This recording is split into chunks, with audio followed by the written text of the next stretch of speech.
morning, this is Dr. Tack, and I am running for mayor of Lake Forest under the banner of the Lake Forest Caucus. Welcome to the Lake Forest Podcast. Welcome to the Lake Forest Podcast, a podcast about the lovely city of Lake Forest, featuring topics like local news, sports, music, people, food, and of course, politics. My name is Pete, and I'm joined with the voice of the Lake Forest High School basketball, football, lacrosse, chess team, Skoo. The Lake Forest Podcast is supported by viewers, listeners, and businesses just like you. Make a memory of a lifetime with Shark Eye Outdoors out of Longboat Key, Florida. Experience their shark beach fishing, kayak tours, and fossil hunting. Go to sharkeyeoutdoors.com to schedule an outing. Forest Bluff Real Estate Group serves Illinois, Wisconsin, Lake Forest, and Lake Bluff. Joan Josephitis, Laura Lee Van Fleet, and Michelle Parnell. Get a free market analysis now at forestbluffrealestate.com. Hey, for the best cannabis in the world, look no further than Iliad Epic Grow. They're a cannabis cultivation center focusing on hard-to-find small batch products that will delight both the occasional user and the ganjier. When visiting Michigan, ask for it by name. Epic Products, exceptional process, Iliad Epic Grow. For more information, email info@iliadgrow.com. We'd also like to say we're thankful for our Patreon supporters, Reverend Luke Bob from the Church of the Holy Spirit, Matt A., Elizabeth C., Costa Lance, Otto, Artie M., John C., and welcome aboard Dan Rogers. Hello to the Lake Forest Breakfast Group, Broadstop Kenosha, Captain Mike's Kenosha, Greentown Tavern Waukegan, and the Frolic Lounge in Waukegan. Walker, how you doing, Skoo? Doing good. Good morning, Pete. Happy New Year. Happy New Year. Back in the cave here. Can't see our constituents going by, but oh, is that your new podcast studio? I'm in the studio. Yeah. Holy crap! Yeah, I'm back in mine. It's the Wayne's World studio. Well, you got the guitar. Why don't you grab the guitar and do it? Yeah, I got to start practicing again. It's that time. Oh wait! Breaking news. League of Women Voters of Lake Forest, Lake Bluff areas is writing to express concern because its November 23rd letter to the Lake Forest Caucus regarding their annual meeting proceedings has been misrepresented in both print and social media. Uh-oh. An article in Lake Forester newspaper on Thursday, December 8th, contained the headline, League objects to Lake Forest Committee endorsement.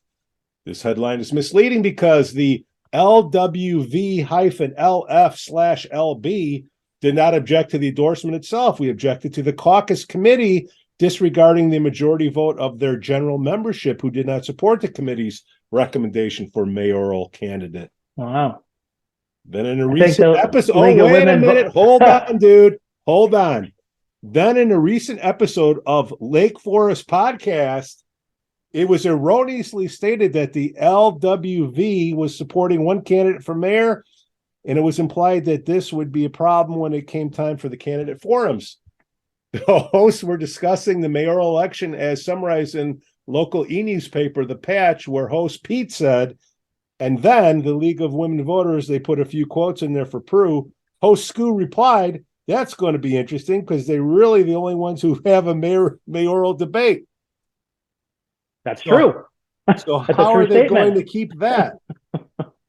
LWV-LF/LB did not provide any quotes in support or opposition to any candidates. Despite the implication of the Lake Forester headline and the erroneous statement issued within the podcast, what's erroneous mean? Wrong. LWV-LF/LB does not endorse or oppose candidates. Our mission remains inviting all the mayoral candidates to participate in a candidate forum. As always, local forums are moderated by professionals. That wouldn't be us. Outside of our community to ensure impartiality. Please feel free to visit our website at lwv-lflb.org for more information. Skoo, your thoughts? What did we say wrong? I don't know. Skoo, you do a podcast. I mean, the League of Women Lake Forest League of Women Voters is the only group that holds a debate, at least up until now. And I didn't say, did we say that they are supporting Prue? Someone said that. We were responding to I was reading the patch. Yeah, the patch. So that's all we were saying is that that's the case. Well, you know what? League of I Women don't Voters. Why don't you come on the show and tell us where we got correct it. Yeah, correct. All we're doing is reading off what we're seeing. Well, the Lake Forest podcast. And here's the thing: it is an issue. Is that what we were reading is true? Yeah. If they're supporting Prue, which they're saying they're not, which is great. That's fine. So I think I said something like it seemed like it was slanted towards Prue the way they were. I think I said the articles was slanting towards Prue. And I think I said if that's the case, that could be a problem. Skoo, we got a couple new supporters. Was that Pete? Dan Rogers. Rogers Nursery. Right? No, it's just Dan Rogers. Oh, just Dan Rogers. But I do hear he nurses, and we have a new business supporter, Iliad. Here, I'll read this for you. Ready, Skoo? Right, go. For the best cannabis in the world, look no further than Iliad Epic Grow. They are a cannabis cultivation center focusing on hard-to-find small batch products that will delight both the occasional user and, get this, the ganjier. When visiting Michigan, ask for it by name. Epic Products, exceptional process. Iliad Epic Grow. For more information, email info@iliadgrow.com. I might have to cut that down just a little bit, but is it ganjier the same as a sommelier or whatever they're called? Is it a ganjier or a ganjier? I don't know. You said it. Well, you know, here's the funny thing. You're right. At what point did you ever think, there'd be an advertiser that's a pot grower? Ganjier. I thought about that day one, Skoo. Did you? We are the Wayne's World of Lake Forest. How can we not have weed as an advertiser?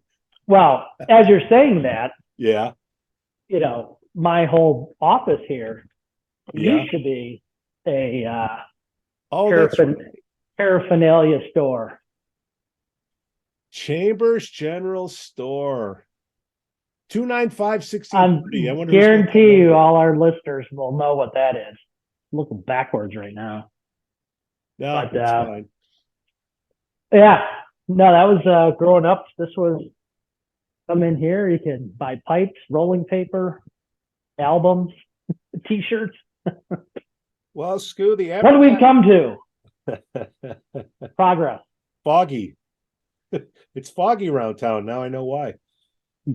Well, Skoo, as the advertisers start to pile up here, we have to start thinking about scarcity. It's either we got to, have a whole bunch of advertisers, or we got to raise the price so we can weed some of them out. See what I said there? But we're not there yet. We're thankful for everybody supporting us. Because if not us, who? Telling you, we got to get now. When? Did you ever go to the library? Like I asked you and get a Lake Forester back in the day. I'll go over and get one and we'll go through it. You got to get microfilm. Huh? I'm telling you, the old Lake Forester is what people were dying for on Thursday, and every section was just you knew what was going on. You're sitting on the couch or sitting at the bar with some buddies, and you got us. Skoo, later on in the show, we have Dr. Randy Tack coming on. It'd be quite interesting to see his take on things, especially since this lowly podcast just made the news. And so it begins. Here we go. Oh, man, I'm glad we made the news.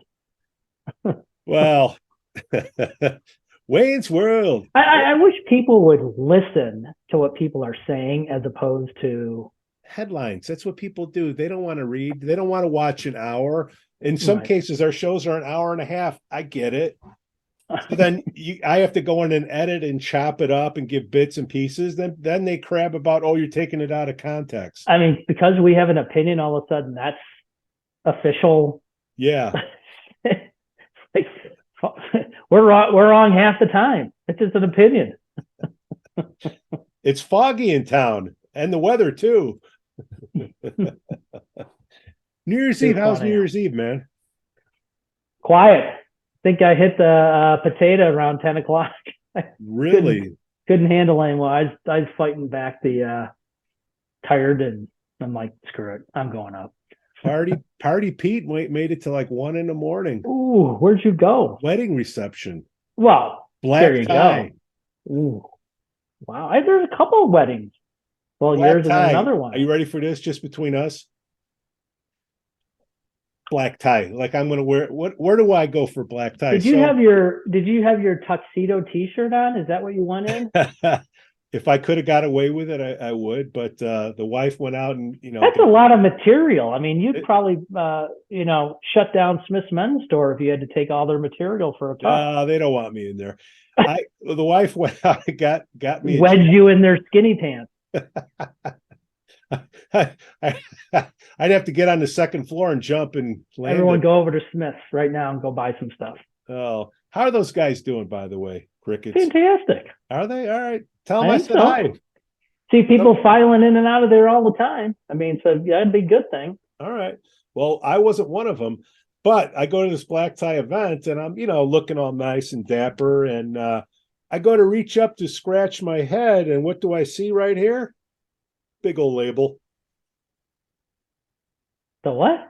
The label. Of what? It was a brand new jacket. The wife went out and got me a jacket. Wow. I gotta be returning this the next day. Don't women do that? Or wasn't that a big thing where you buy a dress and for one occasion and return it? I don't know. I wouldn't do such things. But anyways, it was a great. Love to see you in a tux. Oh, that was no tux. That was black. It was black tie encouraged. So encouraged doesn't mean mandatory. I know the difference between. We went to one and it was encouraged, and I'm like, no. I think it's time for a listener party, Skoo. I think February 14th, Tuesday. Don't have a place. Don't even know if that's the right date, but Valentine's Day. Oh, yeah, I got to find a Valentine. Maybe be the weekend before. I don't know. Keep apprised. We've given you a month's notice. For all our 10 listeners. Wait. Yeah, we got some listener comments here. Oh, boy. Pete, good ones. You should have enjoy your show, but you should be slightly polished. Okay. Is that like a black tie? I don't know. We should have a studio to broadcast out of. Come to my studio. Here, my studio. Sit on my couch. You could be right there. Let me sit on my stool here. All right. You can't be raw authentic in a studio. You know what I mean? Then we'd really be getting harassed. That's but if somebody would like to come on the show and have something to add and you'd like to sit in that sofa right there, it's very comfy. Sit down. We'll have you right there. Little mic on you, and love to hear what you have to say. Skoo, anything else going on in town in January here? No, I mean, high school's back in. I think it's today, and so all the talking sports, all the fall or all the winter sports activity is gearing back up, and basketball game this weekend, guys. Come on out, support them. Support all the other high school sports that are taking on in the winter. Go to the Lake Forest High School sports webpage and get all the schedules. Right here. Dr. Randy Tack, thank you for coming on the Lake Forest podcast. Well, thanks for having me. How could we not have you? So you're running for mayor. Why the heck do you want to do that, Doctor? Well, that is a question many people ask. And, I've thought a lot about it, and there's a lot of different answers that I could give you. The simplest answer is that, my entire life, adult life, has been spent here. I took my first job here. It's the same job I have currently. I've worked at Lake Forest Hospital for the last 32 years.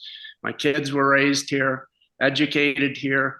My first wife grew up here. I have very deep roots in the community, and basically I just want to give back in the way that I can to the city. Now you've given back already because you were an alderman for 6 years, right? Yes. And a pretty good alderman, according to the city council, of which we'll put the little clip here as you're going out. And I have the very lovely duty to read a resolution of appreciation for Stanford Randy Tack, 3rd Ward Alderman, May 2012 to May 2018. Whereas during his term of office, he served as a member of the City Council and Finance Committee, serves as chairman of the Public Works Committee, served on the Property and Public Lands Committee, was liaison to the Parks and Recreation Department in Croya. Whereas Public Works Chairman Randy Tack steadily dealt with many important issues, including Sprinkler-Free Mondays program. That is a big program.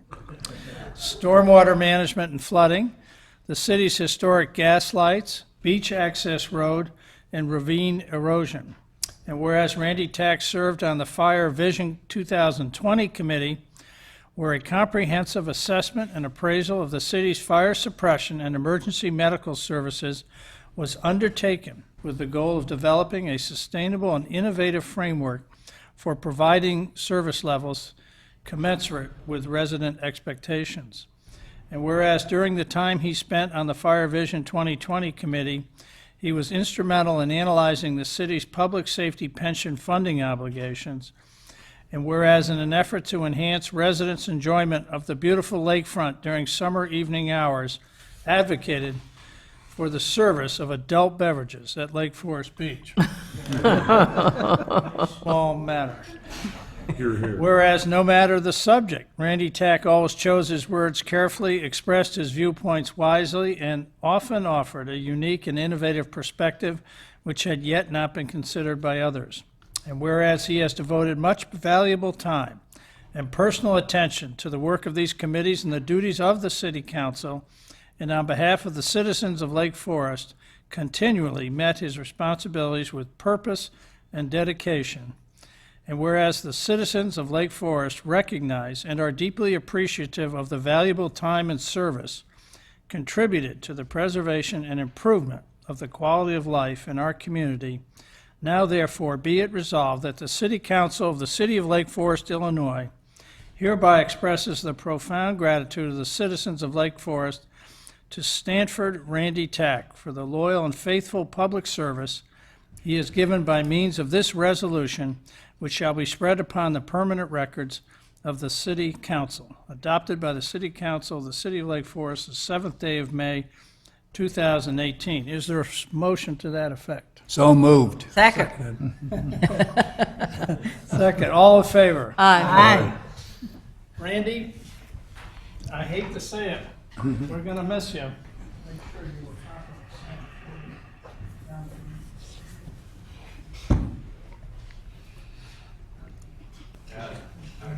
Thanks so much.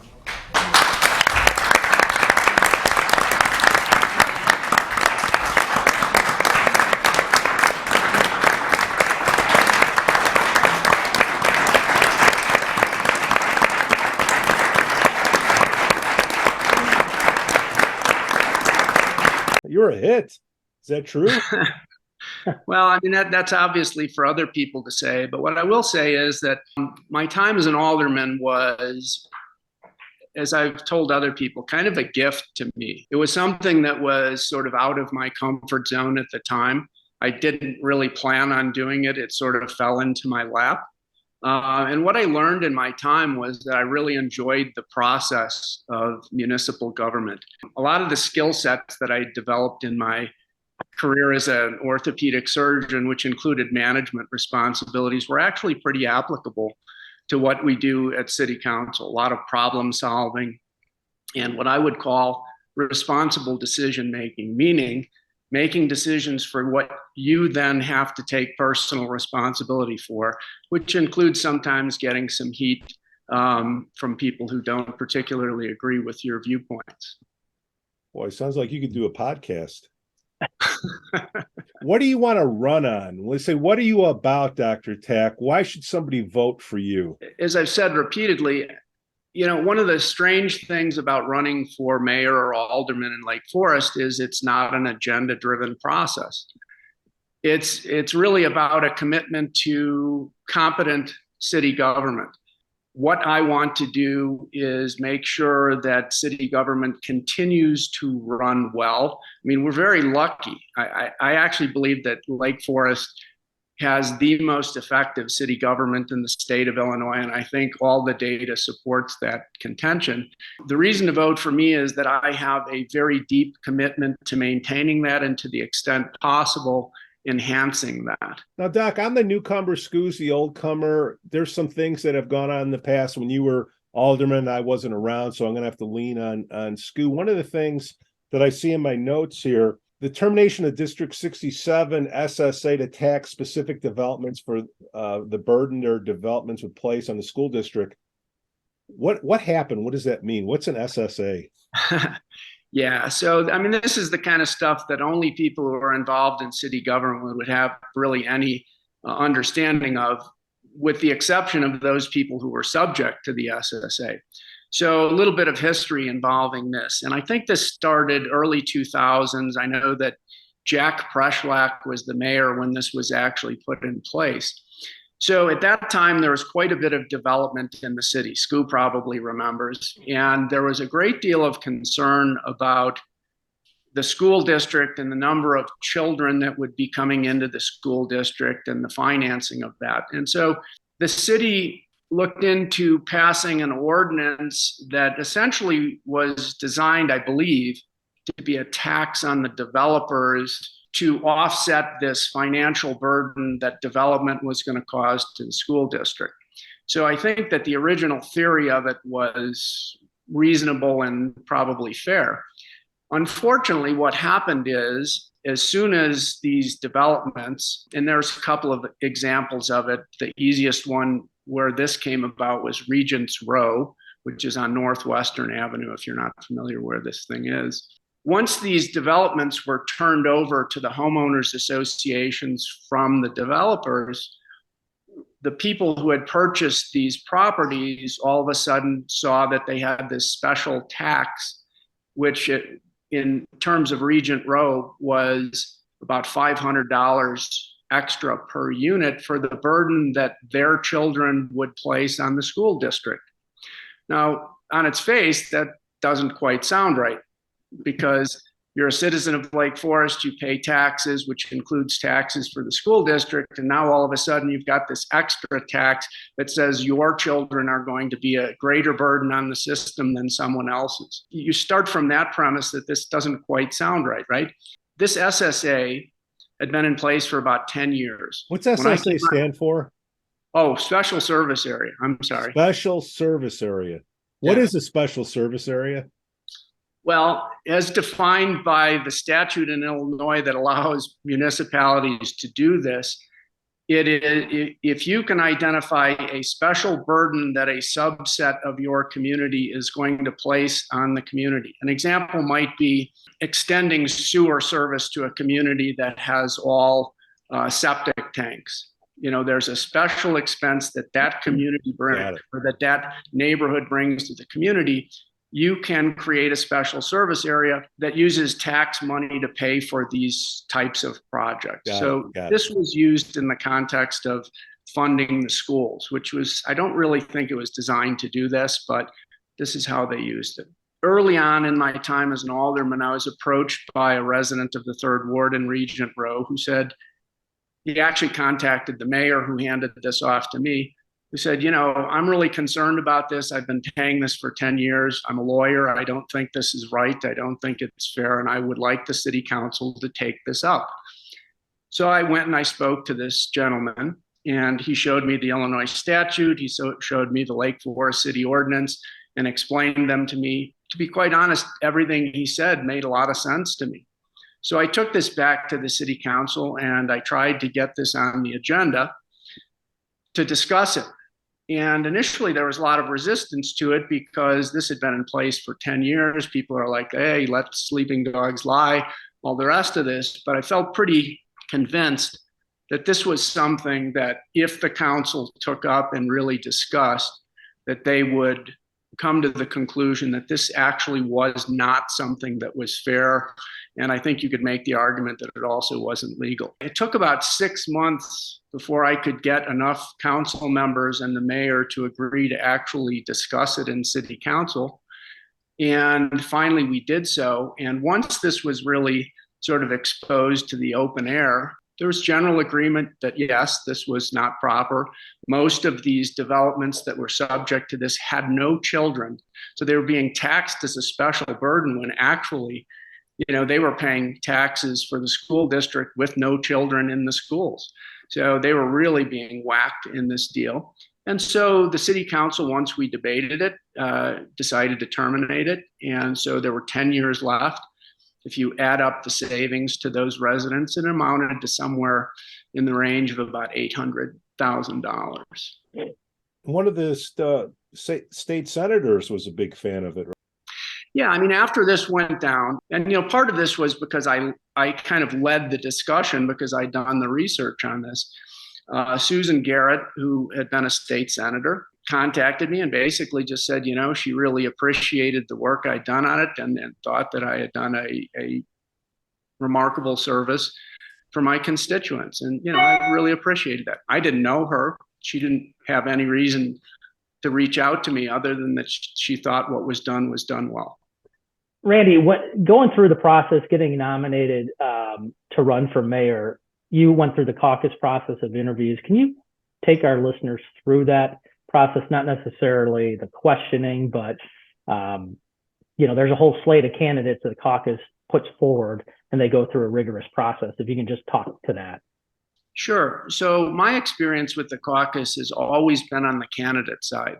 So you had Joe Aridi on a week ago, and I think he gave a pretty in-depth description of the mechanics of the caucus and how it works at the grassroots level. My experience has always been as somebody who has been asked to interview for a position. So I think maybe I'll start by going to how I got involved in the process as an alderman. It was from a friend of mine in the community who knew me well, who was involved in the third ward nominating process, who said, hey, we're in the process of looking for a new candidate for city council. Would you be willing to interview? And at the time I was, fully into my career and I hadn't given it too much thought, but my father had done this in the village of Glen Ellen. He was what they call a trustee and he enjoyed it. And so when I was asked, I thought this would be interesting. So I went and I interviewed. And after the first interview, apparently it went well. They asked me for a second interview. It went well. And the next thing you know, I was nominated. So fast forward, I was alderman for 6 years. And then at the end of my term as an alderman, a representative from the caucus reached out to me and asked me again if I would agree to interview for the position of mayor. I really enjoyed my time as an alderman. And so I thought sure, I would be happy to do that if I'm honored that they asked me. So the process, as it was then and as it still is, they invite you to an interview. You spend an hour with 10 to 12 people, I think it is. Might be less. I don't remember the exact number. And it varied a little bit from interview to interview. They would ask a series of questions that my understanding is that they asked all of the candidates for that position essentially the same questions. Maybe some follow-up questions were different depending on your answers. With each cycle, they would meet afterwards, discuss the candidates' responses, and move certain people forward. So my first experience running for mayor through the caucus system, I made it to the final round. There were 3 finalists at that time. It was myself, George Pandaleon, and Kathy Waldeck. The 3 of us appeared in front of the caucus committee, 43 people. They asked questions again, and we weren't all there together. So you're not really running against somebody else within the caucus. You are simply being interviewed for a position. So it's not like a campaign or even like it is now. I wasn't running against Kathy Waldeck. I wasn't running against George Pantaleone. I was simply presenting myself as a candidate for their possible selection. And at that time, they looked at the three of us and they chose George, which was not illogical. I mean, he had tremendous experience. He was a great alderman. George moved forward and he was the unopposed candidate for mayor.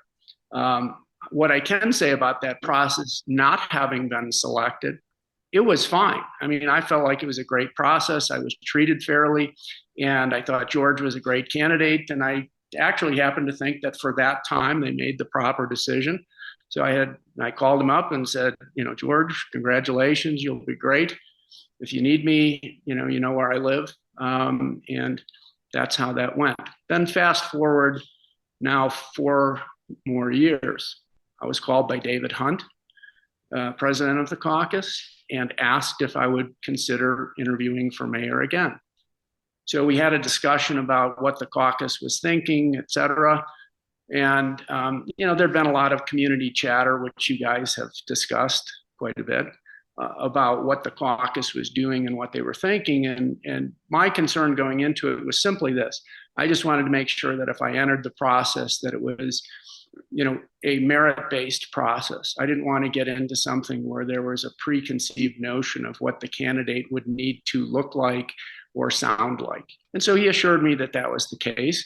And I participated. And again, the process was really unchanged from those processes that I'd been through before, which is one of the beauties of the caucus, right?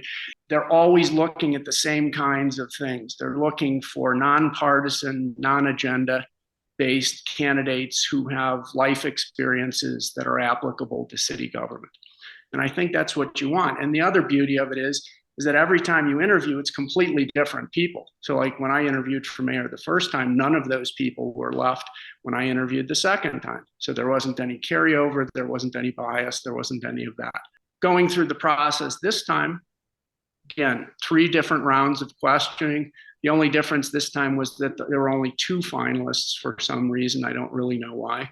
On this occasion, the caucus decided that for this time, I was the best candidate, and therefore they put me forward as their nominee, and the rest is history. I think one of the important aspects that you mentioned, Randy, was you didn't roll out of bed saying, I want to be alderman or I want to be mayor. And this is typical of the caucus process that people don't really understand, is that there are people in the community going to the caucus committee saying, hey, look at this person or interview this person. And I think that's the unique process of it, is it's really not, I want to be alderman, I want to do this. It's other people in the community, identifying somebody and saying, hey, caucus committee, go talk to this person. Yeah, I agree with that. And I think that's really a great way to do it, right? Because what's the alternative? The alternative is people essentially nominating themselves and going out and finding like-minded people who want to support them to do something. And that always requires some form of underlying agenda. There's some reason why you believe that you are the person who should be X, right? Whereas the caucus just looks for qualified people with appropriate skill sets and then screens them. And I think that's, for the type of government that we have, I think that's really what you want. I mean, I believe that it's an extremely strong system and essential to our form of government. But if if the caucus is there to vet out agenda, in part of the interview process, do you think it is fair to look at the candidates that are applying and look at their political contributions? I'd like to say no. I don't like the idea of asking that, because I do believe that there can be politically active people who don't bring that into this system. It's probably true that people who are very active in politics in general and very supportive of candidates through financial contributions, who they support to the extent that they support them is probably indicative of certain viewpoints that may or may not be desirable in our form of government. But if you vet that candidate and you find that they can really separate those two, that they understand that there's a difference between the role of local government and the role of state and federal government, I'm totally okay with that. I don't think we should exclude people just because at those levels they have strong partisan beliefs, as long as they are willing to set that aside when they come to participate in our form of government. Skoo, what do you think about that? Before, I just don't think it's an issue, and I've always said it shouldn't be an issue. But caveat that would tie into what Randy's saying is if you can bring it to the local level and not let that interfere. I just don't think, again, personal opinion that, running like that leaves going against the process, I guess, leaves the door open to, if you do win that process or that position, then what happens to the process? Because now, I don't know. I'm just saying this, as I said it before, was what favors are owed. And that kind of subverts the current system. If I wasn't there for you, Doc, if I was there, that would be something that I would do, that I would bring up and say, at least make sure, let's address this. I don't know if it was or it wasn't at the meeting. It's one thing to put up, $500. It's another thing to put up a lot more than $500, and it raises an issue, especially now. We have to believe in people that they can put their politics aside and agendas aside and take care of the local government as best as they see fit, is what you're saying, Dr. Tack, right? Yeah, and I think the vetting process does need to sort of challenge people's ability to do that. I think you should ask questions about, what do you think the role of local government is versus state or federal? Right. Why is it different? I think there's ways to probe that and find out, can this person really function in this form of nonpartisan volunteer government without bringing in sort of other viewpoints that we don't have jurisdiction over and therefore shouldn't be discussing. And I think to your point, Pete, and I agree with what you're saying, is that in the interview process, again, the caucus the foundation is nonpartisan and non-agenda driven and all that. So, in your questioning, Pete, if you were on the caucus, that would be a question, I guess, to ask if you have that information, is how do you not take that forward, so to speak? You don't want an agenda, right. But if you don't have the caucus, then you are subject to an election. Whoever has the most money and the best machine will win. All right, can we talk about the media now? The beautification of Route 60 and the lovely flowers that I notice as I'm cruising up and down town. Who's responsible for that, Doctor? The project came about somewhat at the request of West Side residents, Academy Woods, Conway Farms, people out that way. And this occurred about the same time that we were having the BMW championships. Route 60 heading toward Mattawa or Metawa, I'm still not sure which is correct. Depends on how long you lived here. Don't worry, Erlacher don't care. Yeah. Anyway, there was a rather large median strip that is, of course, it's in the middle of a state highway, so it's owned by the state of Illinois, that really wasn't very well maintained, and it was a bit of an eyesore. And so the communities out that way, including Conway Farms, who wanted a better experience for people coming to the golf tournament, thought it would be nice if we could landscape this. And of course, if you drive through Lincolnshire and some other communities, there are many examples of medians that have had some rather elaborate landscaping done. So this was presented to the city council, and Chuck Myers, I think, was the staff member who was putting this forward at the time. And the original proposal for it was to plant some trees and plant some grass and do some things. But it wasn't a very evolved plan. When this was presented to city council, there was a fair amount of support for doing it. The problem was that the plan that was put forward wasn't terribly well thought out. And if you've ever planted things in your own yard, you understand that if you don't actually spend the time and the energy preparing things, your failure rate can be quite high. And that's exactly what happened. We moved forward with this project. The council approved it. And the first iteration was a dramatic failure. I mean, within a year, everything was dying and it was a mess. And so then this came back, said, well, now we really have a problem because it looked bad before. Now it's full of dead trees that we planted. Now we've got to do something else. And the design got a little more evolved, but not enough for the site. In other words, this is a median strip in the middle of a state highway. The subsurface, you have to imagine what's in there. I mean, there's probably rocks and pop bottles and all kinds of stuff, not exactly the stuff that oak trees love. We had a second go around at this, and that was also a failure of sorts. And so it came back. And now we'd already spent several $100,000 doing this, beautifying a median that we didn't own, okay? And there was a lot of reason to question this project going forward, to say, hey, are we going to do this again? And if we are we going to put the energy into it that's required to make the end result good? We had a fairly spirited discussion at City Council about this.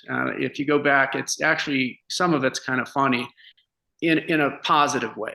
And this was something that I took on sort of as a project. I did not want to see this thing fail again. So I really pressured Chuck into getting a plan that was going to work. And they did. To the city staff's credit, they went out and this became a very significant landscaping project. They got the industrial park to allow their retention ponds to be used as a water source for irrigation. They dug out all of the subsurface and put proper material in, and then they redeveloped it. And what you see now, several years later, is actually quite beautiful and attractive, as people like to call it, a gateway to the city. So the end result was very positive, I think. Certainly positive for the state of Illinois because they got a beautiful median that we paid for. But for the west side residents of Lake Forest, as you drive in, it is really a nice welcome to Lake Forest. And it's the kind of thing that we can do when city government works well. I just wish that we had done it correctly the first time, that it didn't take us 3 go-rounds to get it right. Skoo, were you around for that? Did you? Oh yeah, and it's, I remember the discussions, and it was, like Randy was saying, kind of centered around the BMW. And they're coming in off the tollway, and it's not really a great visual coming in, and then you got all the businesses in Conway Park and all that. So I think it was, the Band-Aid was for the tournament, and then the maintenance of it kind of disappeared after the tournament. But I remember the discussions, listening to some of the council meetings, and it was, this is one of our gateways to the community. And do you want it to look nice, or do you want it, to Was it one of those things that you were talking about where, people would beef about it, but then once it's finally in, oh, that looks really nice? Again, Randy pushing that through shows you some of the leadership roles, I think, to get, some people might say it's small stuff, but at the end of the day. Let's talk about some bigger stuff. The public safety pension. Randy, what'd you do there? In the time that I was alderman, one of my roles was chairman of Public Works. When we would look at our budgets for the coming year, we started to see some problem areas developing. Some were related to funding of infrastructure, for instance, the water plant and water revenues. The city uses water revenues for many things. We don't just use them to sustain the sewers and the water plant. We sell water to the community, and we use the profits from that to do other projects when the revenues are sufficient. We had a problem with the fluctuations in revenues because you'd have summers where it rained all summer, nobody irrigated their lawns, and the revenues from water were way down. And so money that we'd sort of planned on, we didn't get that year. And it made budgeting somewhat challenging. Infrastructure needs for the water system were always there, right? So we were looking at how do we sort of flatten this out a little bit so that in our budgeting process, we can have a predictable revenue stream for the water fund. What I came up with the members of the Public Works Committee was a flat infrastructure fee for water. So if you look at your water bill, every quarter there's a flat fee that even if you went to Florida for 3 months and didn't use any water, there's still a flat fee. And that fee was to pay for the infrastructure required so that when you came home at Christmas to visit the kids and turned on the shower, water actually came out, right? Once we did that, in looking into that problem, we did some modeling that showed that our public safety pension payments were rapidly escalating. And there was some modeling that suggested that within 5 years, those pension payments were going to essentially take away all of our discretionary funds, that we would be spending all of our surplus revenues to pay for pension responsibilities, and the city's ability to do other things would essentially stop. Now, we weren't alone in this, right? Every community in Illinois had this problem. But the difference was, and this is one of the beauties of Lake Forest city government, is we started looking at this and modeling this before it became a problem, not after it became a problem. So once we saw this, I made a presentation to the city council about what was happening and why we needed to seriously address this. And the first thing I suggested doing came out of that fixed water charge. I proposed that we have a fixed public safety pension charge that went on the water bill so that everybody would know where this money was going. Instead of burying it in a tax levy, everybody would know that, hey, this money that you're getting charged is paying for this specific thing to maintain our public safety and to pay off our obligations. I thought it was financially responsible. And it was a flat fee because everybody in the city gets the same benefit from public safety, right? I mean, it doesn't matter if you have a house that's $4 million or you have a house that's $400,000, you get the benefit of a fire department and police department. They don't serve those people differently. So a flat fee made sense, but it was only a small factor. But what it did was it stimulated the mayor to put together a committee to look at how we could flatten the curve on our pension payments so that it wouldn't suck all of the money, all of the discretionary money out of the budget, and that we could continue to function effectively as a city government. The two guys who were the main drivers of that committee were Jed Morris and Tim Newman. And they put together a plan that allowed, or that called for pre-funding of these payments out of fund reserves and any surpluses that we had, so that by starting to pay off our obligations early, the curve flattened so that we were no longer having this intersection where all of our discretionary funds were being taken away. And this proposal was adopted. I think George Pantaleone was the mayor when it finally came to pass and they voted on doing it. I may be wrong, it may have been Rob Lansing.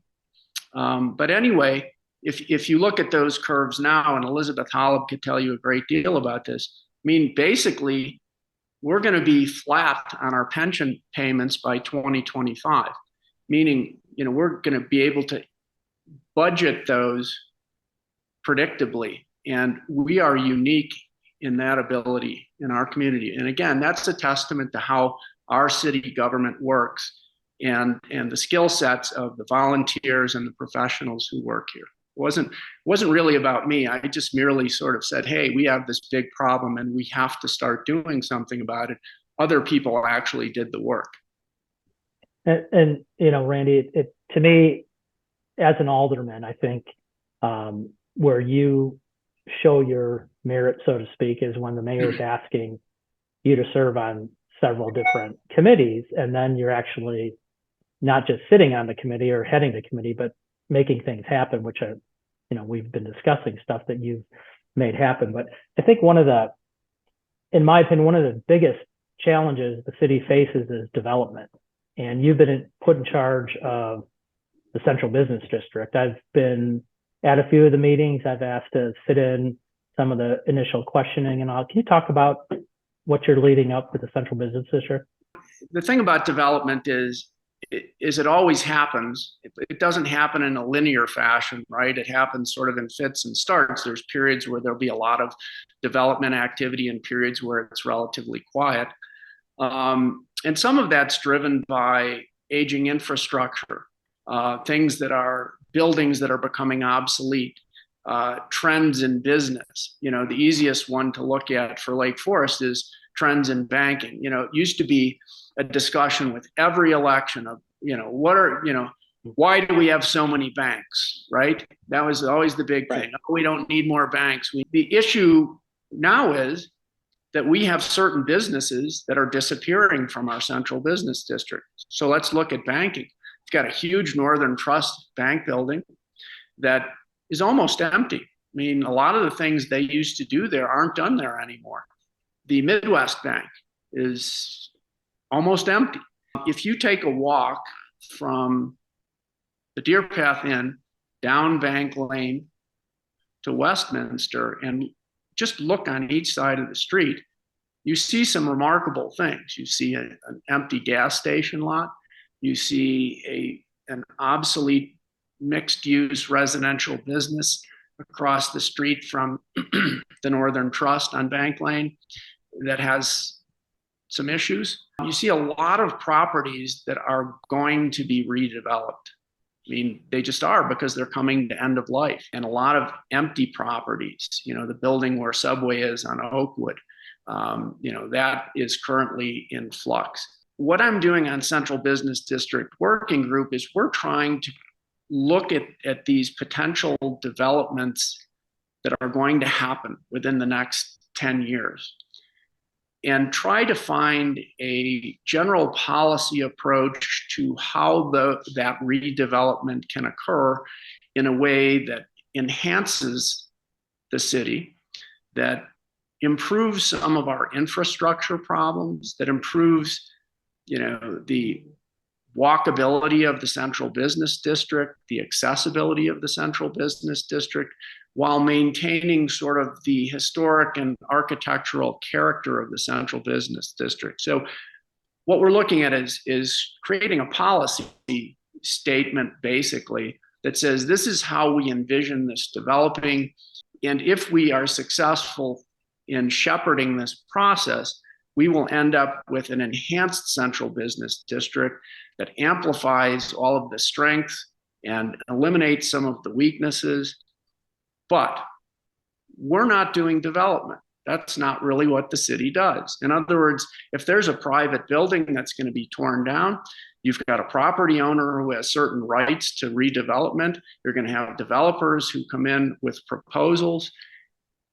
But if we create a general concept of how the city wants to see it developed and gives guidelines to property owners and developers, this can evolve in a way that will enhance the city 10 to 15 years from now. That's really what we're looking at. People say, oh, well, the people on this committee, they just want rampant development or whatever. No, it's quite the opposite, actually. What we are interested in is controlled development. We acknowledge that there will be substantial development in the central business district in the next 10 years.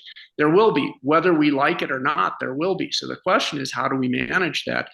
And how do we, sort of get the information out to interested parties to say, hey, this is the direction we would like you to go, so that there's some uniformity to the overall development.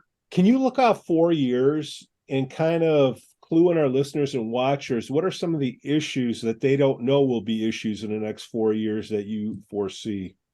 I think we just talked about the biggest one is that we're going to have substantial development activities starting in the next 2 to 4 years.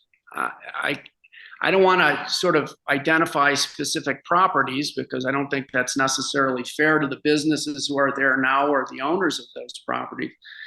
That's number one, is because as development occurs, that has implications for city infrastructure. We already have, for instance, flooding problems in the central business district and surrounding communities. Improper or uncontrolled development may make that situation much worse. our goal on the Central Business District Working Group, as well as I think the city as a whole, is as development occurs, how can we manage that to improve our infrastructure, to mitigate the problems we already have, make them less problematic as development occurs rather than more problematic. So that's number one. The second major issue that I see, and I hope this doesn't come to pass, but there's a lot of pressure on this. There's a lot of pressure to change our form of city government, to make it more partisan, to have our city government begin to weigh in on social issues and cultural issues, that if we don't take care, that could really disrupt our form of government. Our form of government, this volunteer, city council, boards and commissions, and professional staff, only really works because we don't get into that. Aldermen can sit on the city council and they may have diametrically opposed political views, but we sit and we talk to each other, we have dinner with each other before the meetings, and it works well because we don't get into those things. Right. But if we allow partisanship to creep into the system and we start talking about social issues, I truly believe that our ability to function is going to deteriorate, and before you know it, it will be, in fact, have to become a partisan form of government where you have Democrats and Republicans running for positions rather than nonpartisan, say, caucus nominated candidates. Skoo, is that what's happening now with these two aldermen that are sitting it out? Isn't that what they said? They're going to sit this one out? It may not be Democrat or Republican, but it's male, female. Is that what's happening?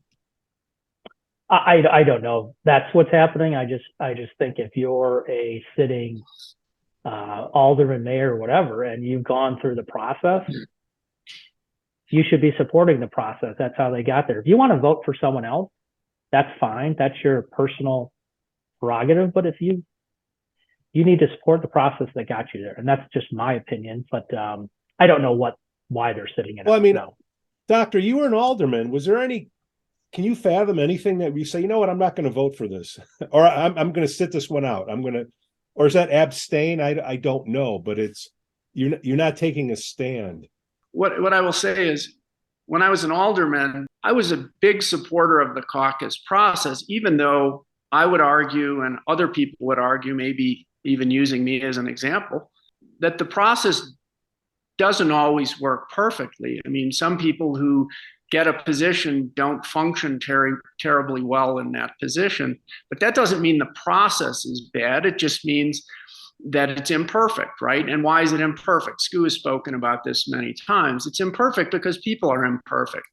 And even though you try to select people who will perform well, they don't always do so. But there's a solution to that. It's not getting rid of the caucus.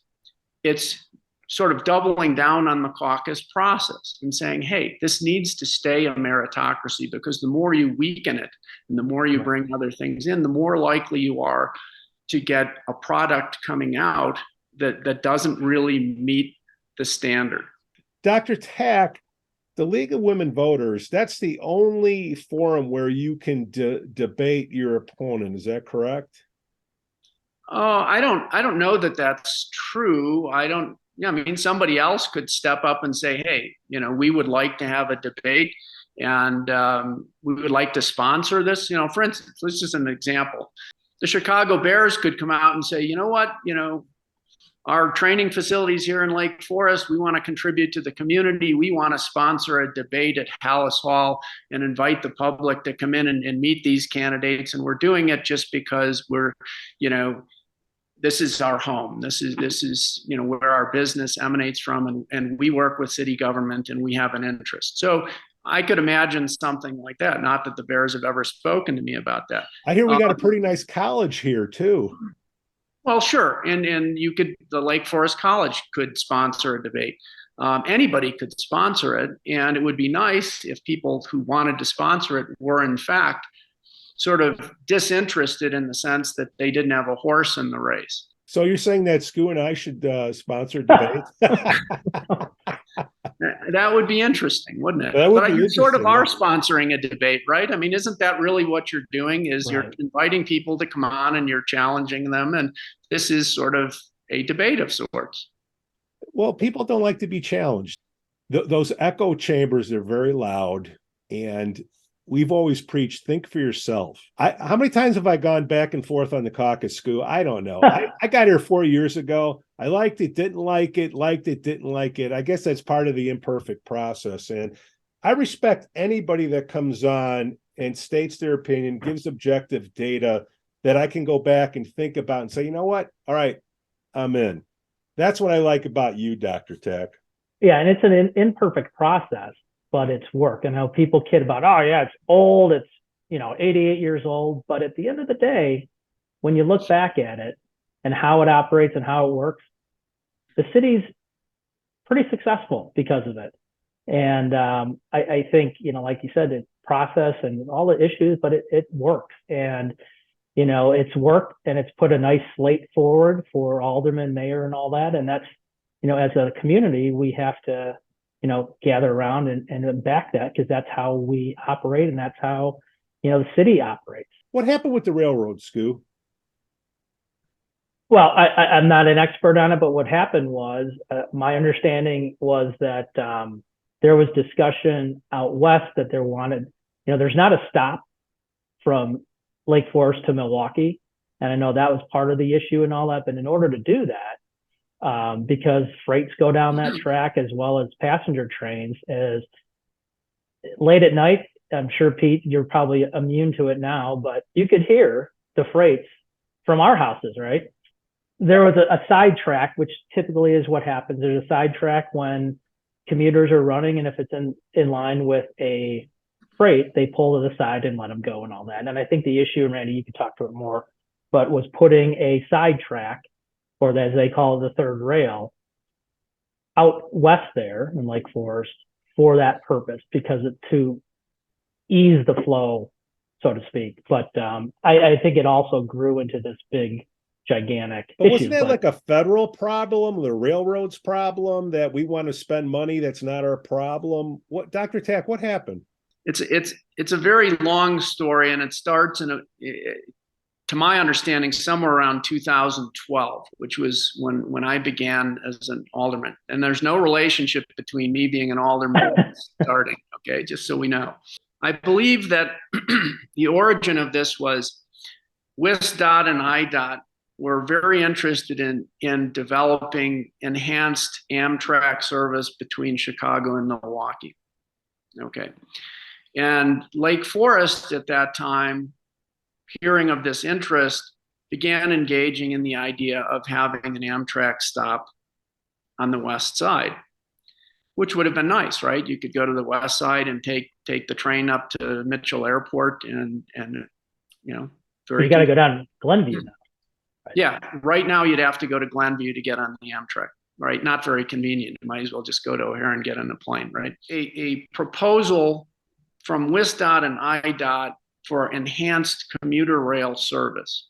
But as they got into this, they started doing environmental studies and other studies that looked into it. And as I understand it, there was an issue with the volume of freight traffic. That Canadian Pacific line, which is the Milwaukee Road line, is a very heavily utilized freight corridor. And in order to do these other things, there was this idea that you might have to get freight rail off at certain times to allow passenger rail to bypass. So there were numerous different proposals that were floated. One, as I understand it, was a continuous third track from Chicago to Milwaukee, which is a huge project. Nobody had any money to do it. All passenger and freight rail is governed by federal authorities, something called the Surface Transportation Board and the Federal Rail Authority. So nothing can be done with federal or commuter rail interstate that isn't approved at the federal level. And, all these rail right-of-ways were given to the railroads in the mid-1800s. Abraham Lincoln was the president when the railroads were given this property, and they were given certain rights. And so this is sort of the elephant in the room with all of this, is that municipalities don't have a lot of authority over commuter or freight traffic that runs on these right-of-ways. That doesn't mean we can't weigh in on the process, and we should, but we don't actually have jurisdiction over those things. Okay, so this thing was evolving, and somewhere in 2016, as I recall, that some of the communities on the west side, particularly Academy Woods, but there's a few others, the residents began hearing of these proposals for this potential, what people call third rail, which was really a holding track being built. And of course, they live right next to these freight tracks, and they didn't really want anything that made that situation worse than it already was for them, which is fair enough, right? So they came to the city and they asked the city to get aggressively involved in opposing this. And their proposal was that the city create a several $100,000 fund to actively fight these proposals. They came to city council meeting en masse. I mean, we had meetings with easily 100 people there getting up, and there was a lot of angry discussion that went, toward the city, and a perceived lack of support for their community. The city council grappled with this situation and looked at the merits of getting involved the way the community groups wanted us to get involved, and other alternatives, which included engaging our federal representatives, our state representatives, and representatives of the rail companies. And the city council, after debating this, made a decision. One was a policy decision. We issued a policy statement saying that we were opposed to freight rail expansion on the Canadian Pacific line, and that we would actively work with our partners to oppose this. But our other position was that we did not feel that at that time, under the circumstances, which included the jurisdictional issues, that committing substantial sums of money for consultants and lawyers was in the fiduciary interests of the citizens of Lake Forest. And therefore, we chose not to do that. Now, that being said, another community chose a different pathway. Glenview chose to be more financially involved in this. And here we are now, 5-6 years later, there's still no third track, there's no holding track, there's no proposal to build. I believe that the policy that we established at that time was correct, in the best interests of the city, and also in the best interests of our constituents on the west side. I believe that the city has been actively engaged in a meaningful way. The city council fairly recently revisited this issue and doubled down on the policy, saying, no, the policy is engagement. This is what works. Committing financial resources to this at this time is not what's necessary. As we sit here today, that's current city policy. If I was the mayor, that would continue to be the city policy, unless the city council, after reviewing whatever new information becomes available, makes an alternative decision. How much money would that have cost us if we did want to do that?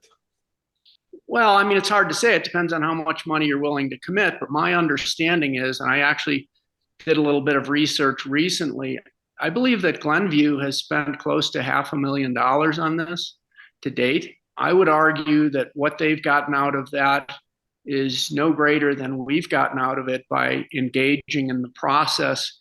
And, listen, engaging doesn't mean just talking to people. We have submitted formal commentary to the boards that are responsible for this. We've done everything that you can do short of hiring lawyers and consultants. And that's actually what has been effective. And we're doing that in conjunction with other communities, not just Glenview. It's not just like Glenview and Lake Forest are the only two who have any interests in this. all the communities along these lines have interests in this. Positive and negative. Yeah, exactly. The CP or Canadian Pacific, the railroad, they decide they want to do it. Pushback, but is it not their property and their right to do that? They could be bad community citizens, but yeah, and it's more than just the Canadian Pacific. They're the freight operator, but as I understand it, actually that segment of track is owned by Metra. That used to be the old Milwaukee Road line, and I believe Metra owns the track. So that if it was going to be done, Metra would have to agree to doing it, and then they would have to apply to the federal government with a plan to do it, and they would have to obtain funding to do it. But ultimately, you are correct, as I understand it. And again, I'm an orthopedic surgeon, but as I understand it, they do have this right of way that was given to them, and one of their rights is to use that for their business purposes. If they determined that that was an essential business requirement, they could make that proposal, and if approved by the federal government, they could build it. We're going to have a fun 4 months here. As a 4-year newcomer, it seems to me that anytime that something positive is going to be done in town, there's a faction of the people that live here that are on the other side. It's for whatever reason. Do you have any ideas or thoughts on how you can bring everybody together and harness this wasted energy and to do positive with it rather than negative? People always have certain self-interests. And, if I live on block X and something's going to happen on block Y next to me, my interests are very different maybe than somebody who lives 2 miles away, right? And so I may interpret, city ordinances and things in one way and want decisions to be made in one way. All we can do as city government in order to minimize the acrimony that comes from this sort of push and pull is by making all of our decisions in a fact-based manner. Don't make emotional decisions at the city council level. Accumulate facts. Apply our ordinances uniformly and responsibly. Engage the people in the affected communities and try to mitigate negative effects that they might experience from a project that is going to be approved because it's entitled to be approved, based on the factual data available. There will always be push and pull, and argument's an essential part of city government. And when I say argument, I don't mean argument sort of in the hostile sense. I mean it more in the legal sense, that you're going to make a decision. Argument is the fact set that you put together to come to a decision. And the best argument should always win based on the best fact set. And if we do that, people may walk away unhappy for a while, but they won't feel like they were treated unfairly. Sometimes if people don't get something that they desire or that they feel the effect on them is unusually extreme, they may always have a negative viewpoint of that. And that's just a reality of government, is that there will always be some dissatisfaction. But if we perform well, engage people, and make fact-based decisions, that will minimize that, I think. Maybe I'm wrong. Politics only matters when it affects you, right, Skoo? Well, yeah, I'm a big provider. I live, like you, Pete, in the central business district, and I've seen screaming and hollering. Randy mentioned Regents Row and the grill restaurant going up. There's been a lot of turmoil when it comes to, you can't do this, you can't do this, I don't like this in my neighborhood. But I always say at the end of the day, these things, they vet through the right process, and the city determines this is good for the community. These things get established, and the screamers and hollers are like, God, I love this.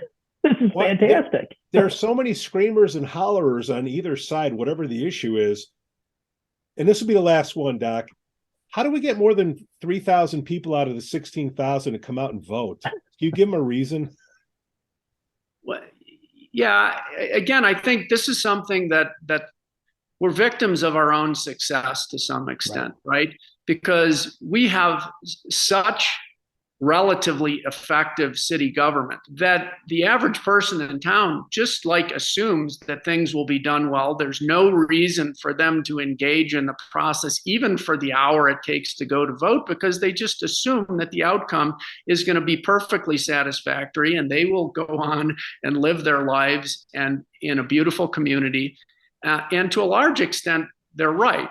Because the system has worked very well for a long time. That leads to an undue amount of apathy. I may be wrong, but I have the suspicion that what's going on now is going to lead to a much higher involvement in this election. And that's multiple factors. It's not just that there's a contested mayoral race. It's also, there's a very significant school referendum issue that's popping up. So there's a lot of reasons maybe this time for people to become engaged in the process, which is good and bad. What we really want is we want people to become more informed so that when they do participate, they participate in a way that has positive outcomes. Ill-informed voters don't necessarily affect the process in a positive way.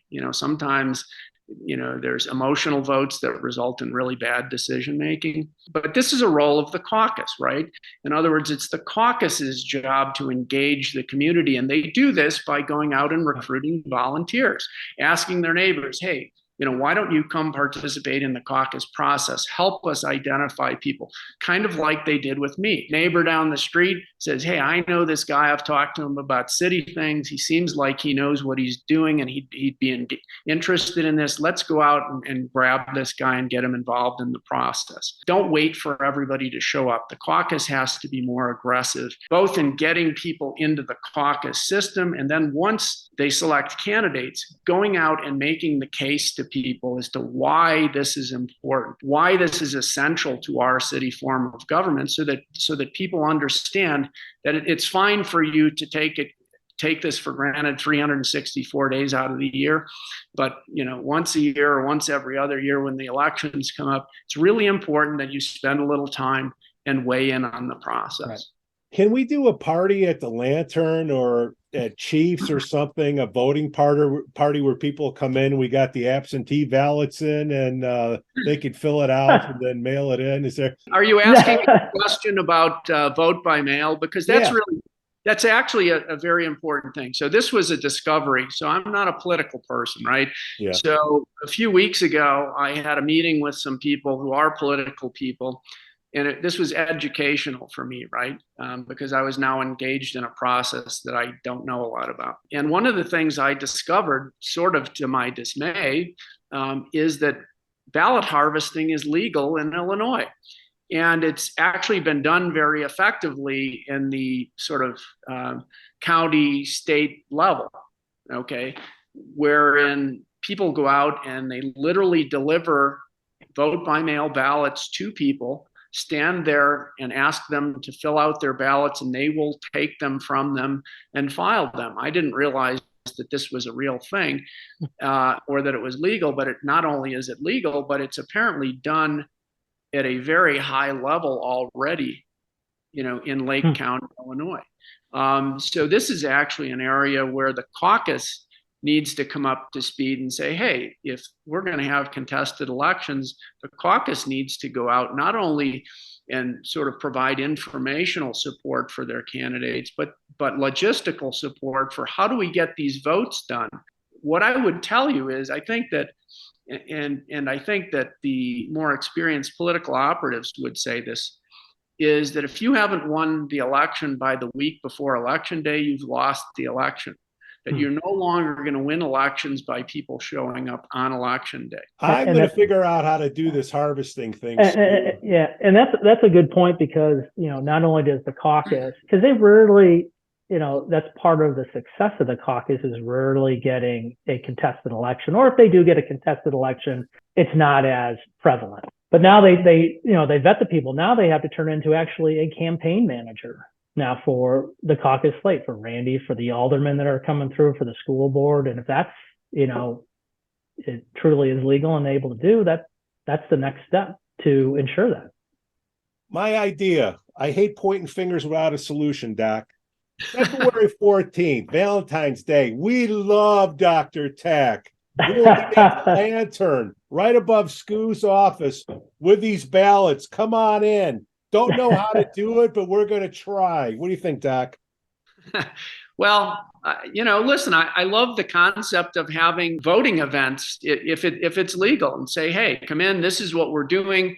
We're going to make it easy for you to vote. We're not telling you who to vote for, but obviously if you're sponsoring it, you're supporting a certain candidate, but making it easier for people to vote is, in a legitimate way, is a very positive thing. And so if that's the way the game is to be played now, then you have to play it, and both sides have to play it. In this case, we happen to know, because of the team that's working with Prue, who's running against me, that they will be doing this because they have experience in this. The caucus has much less, but we're building on it. And I think the caucus is going to make a very serious effort to do this. And again, in a very legitimate way, not, Right. Not coercing people's votes or things. That's not what we want. We want people to positively vote for us because we feel that we have a better message and better candidates. Skoo, I'm Randy- going to reach out to Ed.